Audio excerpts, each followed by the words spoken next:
Let me ask you something, and answer honestly, not for me, but for yourself. When you kept quiet during that conversation, when they said something hurtful and you smiled, when you felt disrespected but chose not to make it a thing, was that really peace? Or was that just fear dressed in self-control?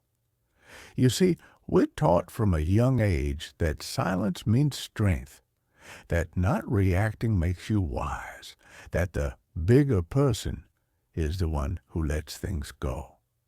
And maybe you've believed that too. Maybe you've told yourself that staying calm, staying polite, staying quiet is a sign of maturity. But here's the uncomfortable truth. Sometimes silence isn't power. It's paralysis. Sometimes what looks like self-control is actually self-abandonment. I'm not saying every silence is weakness, but I am asking, what kind of silence have you been living in? Think about it. You say nothing when your partner talks over you. You nod when your boss dumps another task on your plate. You smile when your parents make a passive-aggressive comment about your life. And later, at home, you feel drained, empty, invisible. That's not peace. That's performance. You've learned to put others at ease at the cost of your own discomfort. And maybe you've even convinced yourself that this is love, that this is strength, that this is who you're supposed to be. But let me tell you what psychologists like Carl Jung pointed out long ago. If you silence parts of yourself to be accepted, you don't belong. You're being used. Because the moment your voice becomes inconvenient, watch how fast the so-called peace falls apart. Let's be real. There is a difference between silence that comes from wisdom and silence that comes from fear of confrontation. One builds you, the other buries you. And if you've spent years burying your voice, your anger, your boundaries, don't be surprised if you wake up one day feeling lost. Not because something went wrong, but because you slowly disappeared trying to keep things right. I want you to really hear this. There's a version of you that only knows how to stay quiet, to avoid conflict, to keep others happy. And then there's a version that's been buried, your honest, raw, unfiltered self. The one who wants to say, "That's not okay." The one who wants to say, "I deserve better." But you've learned to silence that voice, maybe because you were raised in a home where speaking up meant being punished. Maybe because your first heartbreak taught you that truth pushes people away, or maybe because somewhere along the line you confused disappearing with being loved. You didn't choose silence. You adapted to it. And that's why it hurts. That's why, even when no one's yelling at you, you still feel like you're under attack. Because the war's not outside anymore. It's in you. Between the part that wants peace and the part that's tired of paying for it with your soul. So I ask you again, was it ever peace? Or were you just trained to call your obedience maturity? In the next part, we'll talk about where that training began, how families, schools, and relationships teach us to betray ourselves quietly with a smile on our face, because until you see the lie, you can't free yourself from it. And trust me, it's time to be free. It didn't start yesterday. This habit of shrinking, softening, swallowing your words, you didn't just wake up one day and decide, "I'll stop defending myself." It was taught, sometimes gently, sometimes violently, but always clearly. Speak less. Be easier. Don't cause problems. Maybe it started at the dinner table. Your father made a sharp comment. You flinched, but when you looked around, no one reacted. Your mother kept chewing.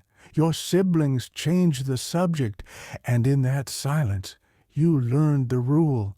Don't disturb the surface, even if you're drowning underneath. Or maybe it was school. You raised your hand. You spoke with conviction, and someone laughed or rolled their eyes, and you felt it, that sudden rush of shame of too much. So you stopped raising your hand, and people praised you for being humble. They liked you better when you were small. These moments, they seem small, but they stack.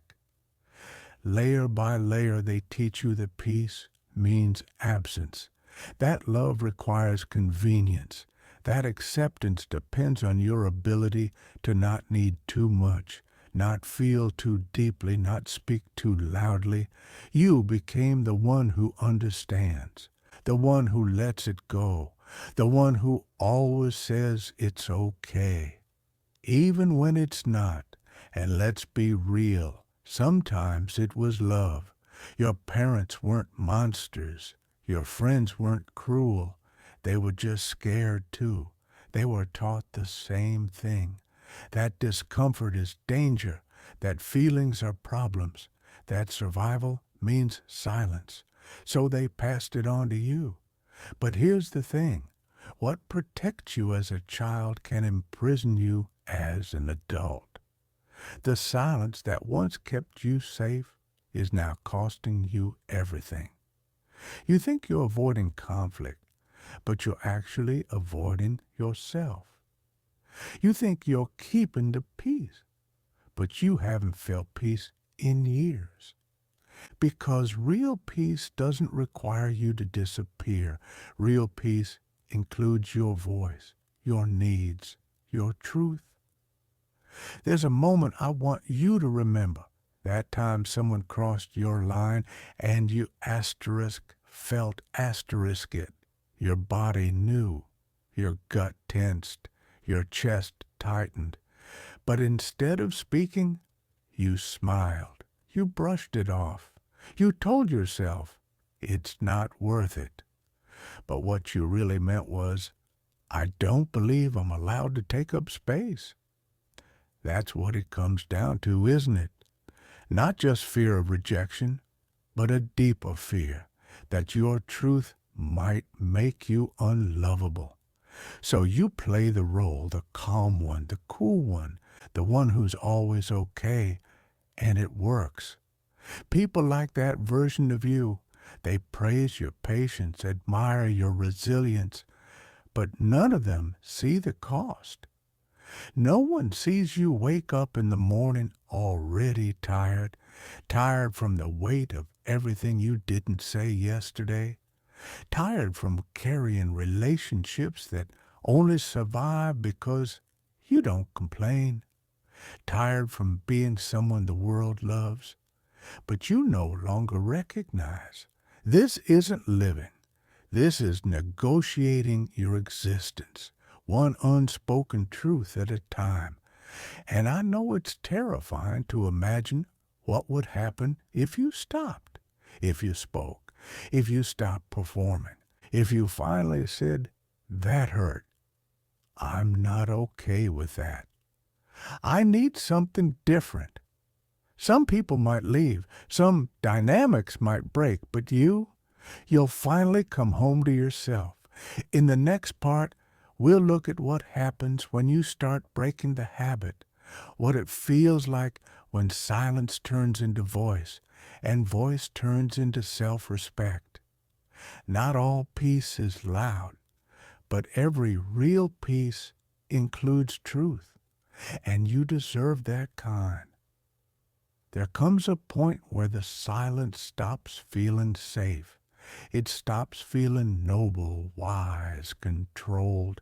Instead, it starts to feel tight, like something's pressing down on your chest. And not because someone is yelling at you, but because you keep whispering to yourself. Don't say it. Don't make a scene. Don't ruin everything. You keep thinking, if I speak up, it'll get worse. So you don't.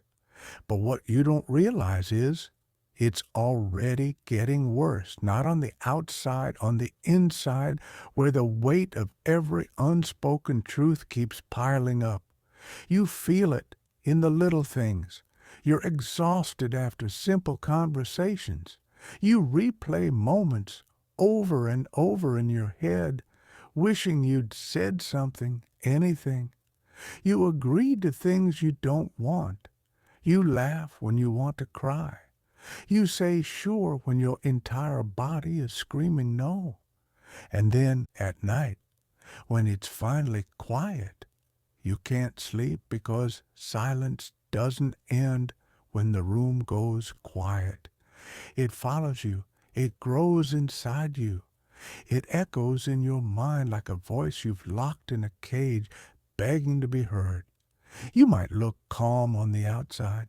You might even convince others you're low maintenance, easy going, chill. But the truth is, you're drowning in everything you never gave yourself permission to feel. And here's what no one tells you. That kind of silence ages you. It wears you down. Not all at once, but gradually. You start forgetting who you were before you became the peacemaker. You stop recognizing your own needs because you spent so long ignoring them. You find yourself snapping over small things, not because you're dramatic, but because the pressure inside you is unbearable. It's not anger that scares you. It's the truth that for years you've only been half alive. So you begin to pull away, not out of malice, not out of revenge, but because you can't keep giving pieces of yourself to people who don't even notice when you're gone. You stop replying instantly. You stop apologizing for things that weren't your fault. You stop making the excuses for people who never made space for you. And suddenly, people notice. They start saying, "You've changed. You're distant. You're not like you used to be." But the truth is, you're finally becoming who you were before you learned to shrink. And yes, it's uncomfortable. Yes, it's lonely at first. But it's also honest. And for the first time in a long time, honest feels better than being liked. Because being liked for your silence was never real love. It was convenience. And you are not here to be convenient. You get tired. Not the kind of tired that sleep cures, but a deeper, heavier exhaustion that settles into your bones after years of playing a version of yourself that never truly existed. You keep moving through life on autopilot, pleasant, accommodating, agreeable, wearing a mask so well it begins to feel like skin.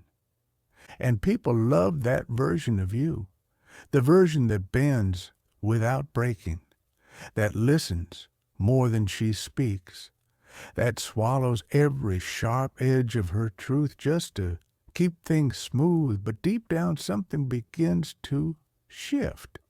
Something protests, not loudly, not with rage, but with that quiet ache in your chest when you agree to something you don't want to do, with the lump in your throat after yet another conversation where you said nothing because you didn't want to be too much, with the silent resentment you feel when they say they love how easy you are to be around.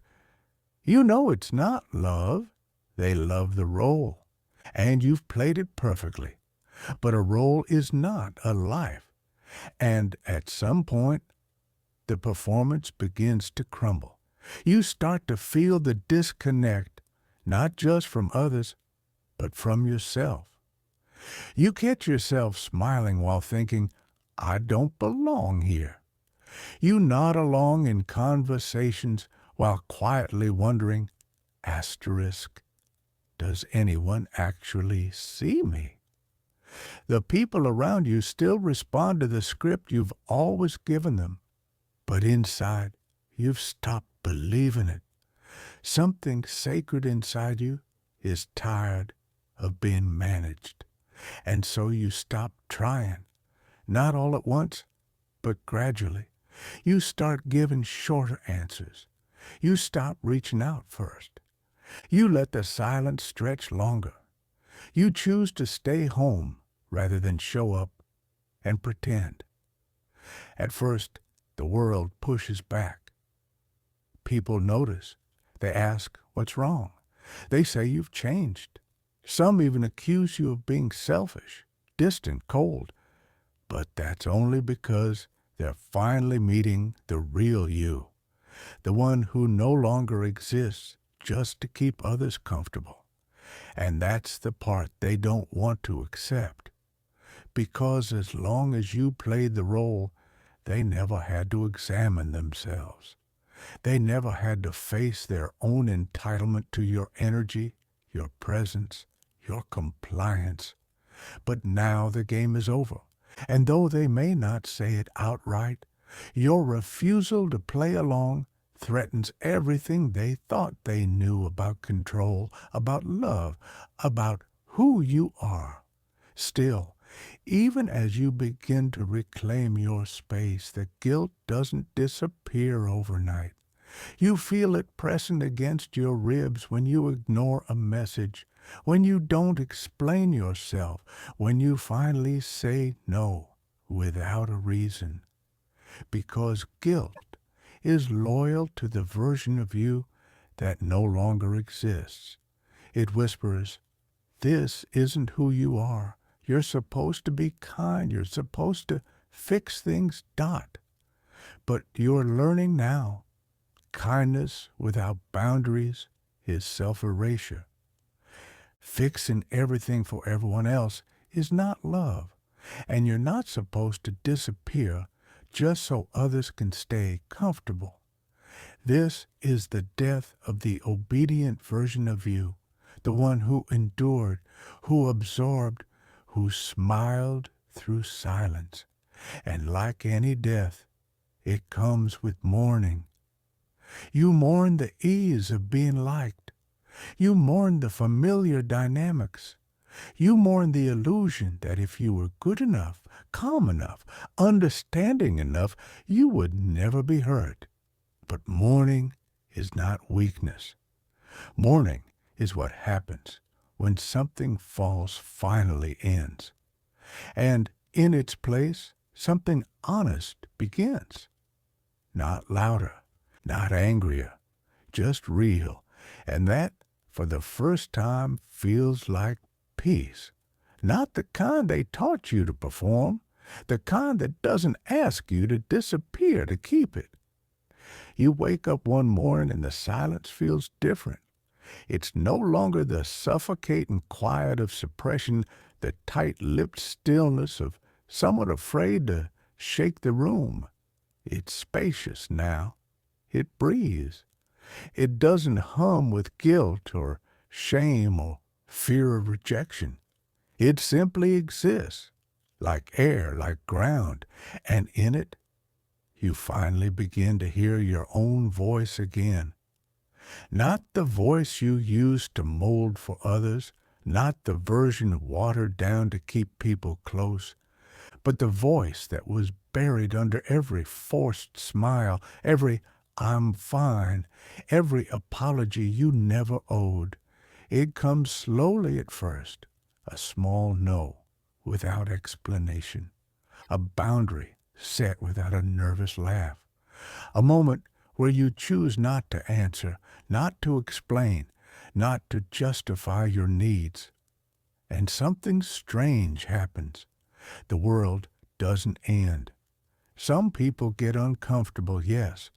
Some relationships fall away. But you don't collapse. You remain because now your presence isn't dependent on their comfort. Your existence isn't up for negotiation. Your peace doesn't rely on performance. For the first time, you're not holding your breath around people. You're not scanning the room for signs that you've said too much, taken too long, needed too deeply. You're just there, whole, without apology. And in that stillness, you start to rebuild. Not a louder version of yourself, not a colder one, but a truer one. The kind that doesn't seek validation in silence or pride in invisibility. The kind that can stand in a room and not flinch when no one claps. The kind that can be misunderstood and still choose not to shrink. Because when you've lived long enough trying to be agreeable, you learn the cost of that agreement, and you finally decide it's too high. So you stop offering yourself as the cushion for other people's discomfort. You stop translating your pain into something more digestible. You stop smiling through disrespect just to avoid being called difficult. And you learn that your silence, when chosen, is not withdrawal. It's presence. It's clarity. It's self-trust. You no longer need to be heard by everyone, just by yourself. You no longer chase peace by abandoning your edges. You bring your sharpness to the table, knowing that what doesn't welcome it was never peace to begin with. And slowly, the loneliness you feared begins to transform. It becomes solitude, not empty, sacred, a space where you're not required to vanish in order to belong. That is where your real life begins, in the stillness that honors you, in the silence that isn't scared anymore, in the truth that doesn't tremble. Not everyone will come with you. Not everyone will understand. But the ones who do will meet the real you, not the performance, not the role, the soul. And that, finally, is the kind of peace worth keeping